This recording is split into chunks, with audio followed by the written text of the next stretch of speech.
వాహనదారులకు big alert. ఇకపై traffic నిబంధనల విషయంలో జాగ్రత్త వహించాలి. లేకుంటే తగిన మూల్యం చెల్లించక తప్పదు.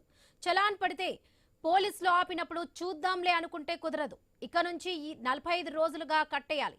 లేదా మీ తప్పేమి లేకుంటే అప్పీల్స్ చేసుకోవాలి. అంతకు మించి ఆలస్యం చేస్తే మీ బండిని అధికారులు స్వాధీనం చేసుకోవచ్చు. డ్రైవింగ్ లైసెన్స్ రెన్యువల్ కాకపోవచ్చు.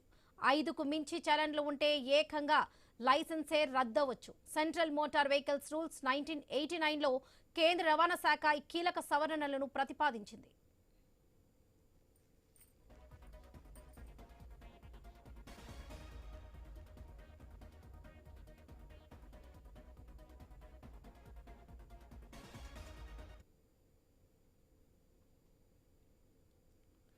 గతంలో చలానాలపై చర్యల అంశం సవివరంగా లేకపోవడంతో కొత్తగా పలు కఠిన నిబంధనల్ని కేంద్ర రవాణా శాఖ తీసుకొచ్చింది. ఈ మేరకు డ్రాఫ్ట్ రూల్స్ నోటిఫికేషన్ను విడుదల చేసింది.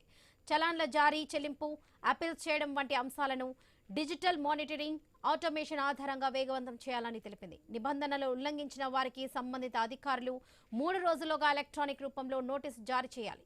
ఫిజికల్ రూపంలో 15 రోజుల్లోగా నోటీసు పంపాలని స్పష్టం చేసింది. ముసాయిదా నిబంధనలపై అభ్యంతరాలు, సూచనలు ఉంటే రహదారి రవాణా మంత్రిత్వ శాఖలోని అదనపు కార్యదర్శికి పంపవచ్చని తెలిపింది.